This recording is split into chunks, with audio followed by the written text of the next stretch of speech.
গড়েশ্বৰৰ সমীপৱৰ্তী টেঙাচাৰত চৰকাৰী বিদ্যালয়ৰ শোচনীয় শিক্ষা ব্যৱস্থা।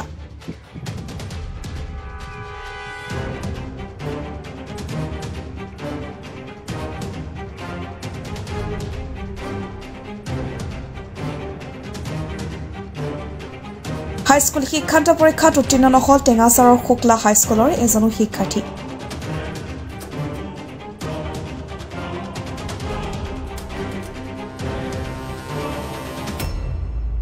তামুলপুৰ জিলাৰ গড়েশ্বৰৰ সমীপৱৰ্তী টেঙাচাৰৰ এই চৰকাৰী বিদ্যালয়খনৰ প্ৰায় এইবাৰ 11গৰাকী শিক্ষাৰ্থীয়ে হাইস্কুল শিক্ষান্ত পৰীক্ষাত অৱতীৰ্ণ হৈছিল।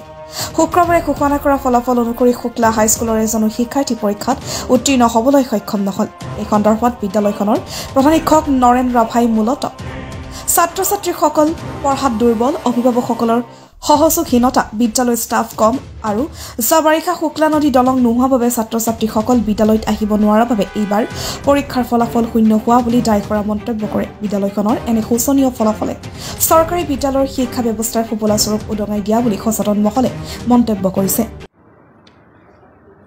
আমাৰ এই যি 2025 চনৰ মেট্ৰিকৰ ফলাফল, এই ফলাফল আমি ভাল কৰিব নোৱাৰিলোঁ। ইয়াৰ মূলত কাৰণ হিচাপে আমাৰ যিবিলাক ছাত্ৰ, আমাৰ যিবিলাক অভিভাৱক প্লাছ হয়তো আমাৰ শিক্ষকৰো তেনেকুৱা ধৰণৰ আমি থাকিবও পাৰে। আমাৰ ইয়াত শিক্ষকৰ তেনেকুৱা যথেষ্ট পুৰণি শিক্ষক নাই। আমাৰ যিটো ক্লাছ 10ৰ বেটছ 9ত সংস্কৃত টিচাৰ এজন আছিল। সেই 10 পোৱাৰ লগে লগে সেই সংস্কৃত টিচাৰজন হেডমাষ্টাৰ হিচাপে প্ৰমোশ্যন পাই বেলেগ স্কুললৈ গ'ল।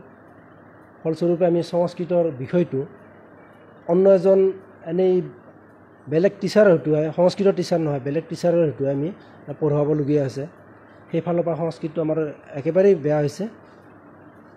আৰু ছাত্ৰ ছাত্ৰীখিনি আমি যি পাইছোঁ ইমান এটা সুবিধাজনকভাৱে আমি পোৱা নাছিলোঁ বুলি ভাবোঁ। কাৰণ আমি ক্লাছ 9তে যেতিয়া আমি প্ৰথম ছাত্ৰ ছাত্ৰী পাইছোঁ তেতিয়া এনেকুৱা এটা পৰ্যায় হৈছিল, ছাত্ৰ ছাত্ৰীবিলাকে তাৰমানে অসমীয়া, ইংৰাজী এইবিলাকো ভালকৈ মাতিব নোৱাৰে। লিখিব দিলেতো আমাৰ অসমীয়া ক-ফল এখন গোটেইখিনি লিখিব নোৱাৰাটো খাটাঙেই। গতিকে আমি এনেকুৱা ধৰণৰ এটা পৰিস্থিতি পৰিছিলোঁ। কিন্তু তথাপিতো আমি শিক্ষকবিলাকৰ সহযোগত কিছু পৰিমাণে সিহঁতক আমি এই আখৰ অলপ পঢ়িব পৰা কিছু কৰিছিলোঁ। কিন্তু তথাপিও 10লৈকে আমাৰ কেনেকুৱা হ'ল যেন এনেকুৱা এখন চলি হ'ল, কিছুমান মাতিবই নোৱাৰে, এনেকুৱা চলে। কিন্তু উপায় নাই, আমি ষ্টুডেণ্টো কম, সিহঁতক আমি প্ৰমোশ্যন কৰি দিবলগীয়া হৈ যায়। তেনেকৈ আমি প্ৰমোশ্যনো কৰিলোঁ। কিন্তু ইয়াৰ লগত আমি এই যে আমাৰ এনৰলমেণ্ট খুব কম, ইয়াৰ কাৰণ হিচাপে মই দুটামান কথা ক'ব বিচাৰোঁ। হয়তো আমাৰ ৰাইজৰ কিছুমান চকুত পৰিবও পাৰে এই ক্ষেত্ৰত, আৰু কিছুমান নপৰিবও পাৰে। দোষাৰোপটো আমাকেই কৰিব। আমাৰ এই যিটো এইটো বেটছ, এই বেটছৰ এডমিশ্যনৰ ঠিক আগমুহূৰ্তত যিটো আমাৰ বাৰিষা আহিছিল, সেই সময়ত আমাৰ শুক্লা নদীত যিখন দলং আছিল, এই দলংখনৰ এনেকুৱা অৱস্থা, আমি বছৰটোত 6বাৰমান তাৰমানে দলং ভাঙিছিল।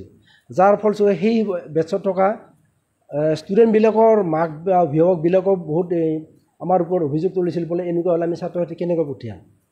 সিহঁতে সম্পূৰ্ণ এপাক ঘূৰি পেলাই আমাৰ নাওকাটা এপাক ঘূৰি পেলাই কিছুমানে ইয়াতে আমাৰ ক্লাছ কৰিবলগীয়া আহিবলগীয়া হৈছিল। 2 এটাহে আহিছিল তেনেকুৱা। Next report, The Northeast Times.